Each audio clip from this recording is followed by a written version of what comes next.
ज्ञान कर्म संन्यास योग। श्री भगवान अर्जुन ने कहे छे कि ज्ञान कर्म संन्यास योग मैं सूर्य ने कह्यो हतो अने सूर्यए पोताना पुत्र मनु ने कह्यो अने मनुए पोताना पुत्र राजा इक्ष्वाकु ने कह्यो हतो। तो हे परंतप अर्जुन, आम परंपराथी प्राप्त थता योग ने राजश्रीओए जाण्यो छे, पण त्यारबाद ते योग घणा समयथी आ पृथ्वी लोकमां लगभग लुप्त थई गयो हतो। तू मारो भक्त अने प्रिय सखा छे, माटे आ पुरातन योग आजे हूँ तने कहूँ छूं, केम के आ योगमां घणुं उत्तम रहस्य छे, एटले के ते गुप्त रखावायो छे। अर्जुन कहे छे कि आपनो जन्म तो अर्वाचीन एटले के हालनो छे, ज्यारे सूर्य घणा पहला नो जन्म थयेलो छे, एटले के कल्पना आरंभे थयेलो छे। तो हूँ ए वातनो स्वीकार केवी रीते करूं कि तमे कल्पनाना आरंभे सूर्यने आ युग कह्यो हतो? त्यारे भगवान जवाब आपतो कहे छे कि हे पार्थ, मारा अने तारा घणा बधा जन्म थई चूक्या छे, ए बधा तू नहीं जाणतो, पण हूँ जाणुं छुं। हूँ अजन्म अने अविनाशी स्वरूप होवा छतां पण તેમજ બધાય પ્રાણીઓમાં ઈશ્વર હોવા છતાં પોતાની પ્રકૃતિને આધીન કરીને પોતાની યોગ માયાથી પ્રગટ થાઉં છું।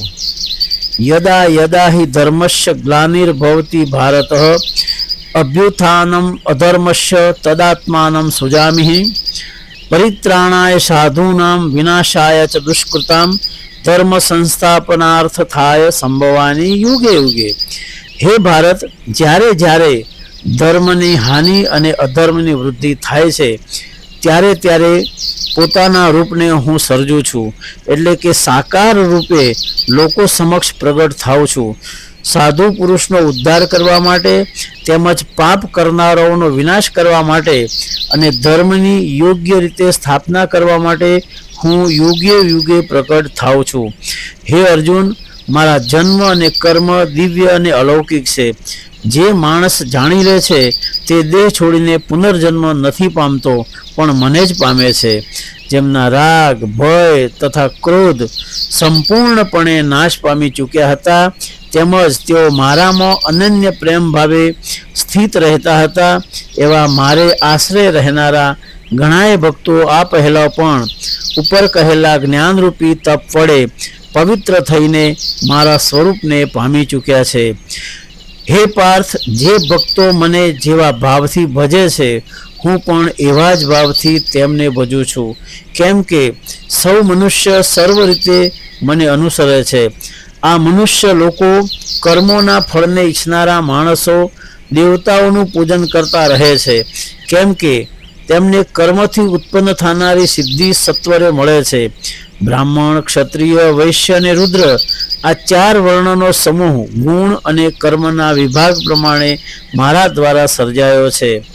आ प्रमाणे ए सृष्टि रचना वगैरे कर्म करता होवा छतां पण हूँ ज अविनाशी परमेश्वरने तू वास्तवमां अकर्ता जाण।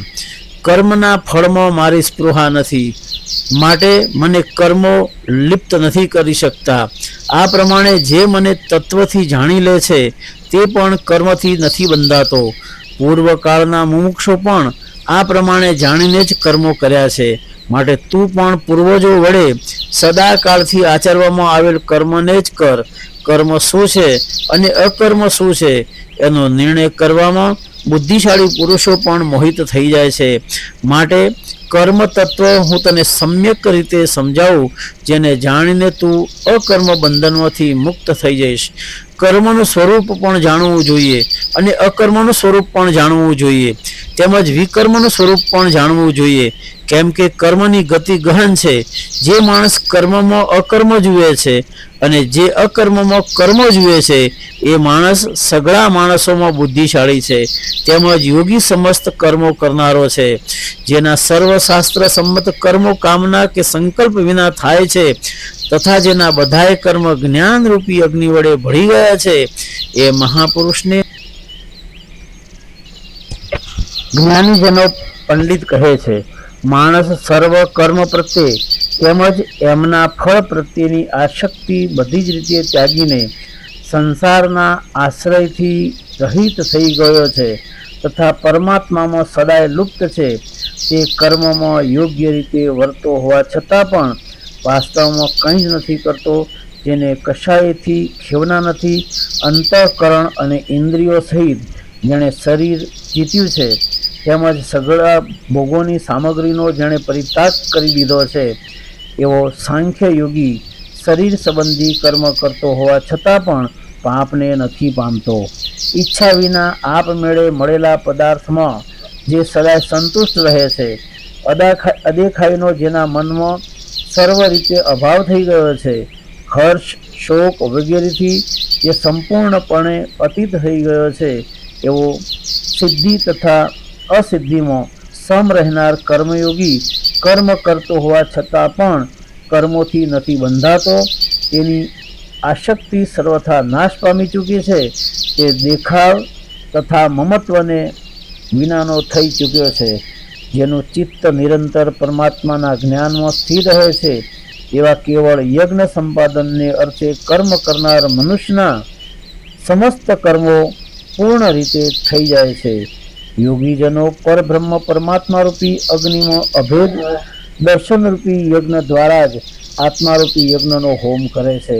અન્ય કેટલાક યોગ્ય સ્ત્રોત્રમ વગેરે સઘળી ઇન્દ્રિયોને સંયમરૂપી અગ્નિમાં હોમે છે, તો વળી બીજા કેટલાક યોગીજનો શબ્દ વગેરે સર્વ વિષયોને ઇન્દ્રિય અગ્નિમાં ક્ષમતા રહે છે. ઇન્દ્રિયોની સર્વ ક્રિયાઓને તથા પ્રાણીઓની સમસ્ત ક્રિયાઓને જ્ઞાન વડે પ્રજ્વલિત આત્મસંયમ યોગી રૂપે અગ્નિમાં હોમી દે છે.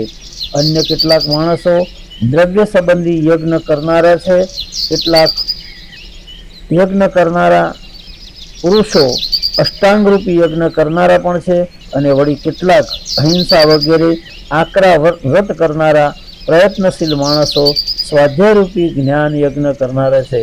બીજા કેટલાક વાયુઓમાં પ્રાણવાયુને અપાન વાયુમાં હોમે છે. બધા સાધકો યજ્ઞ દ્વારા પાપનો નાશ કરનારા તેમજ યજ્ઞોને જાણનારા છે.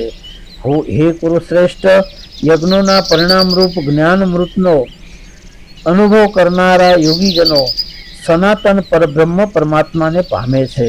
ત્યારે યજ્ઞ ન કરનારા માણસ માટે તો આ મનુષ્ય લોકો સુખદાયક નથી, તો પરલોક તો ક્યાંથી સુખદાયક હોય.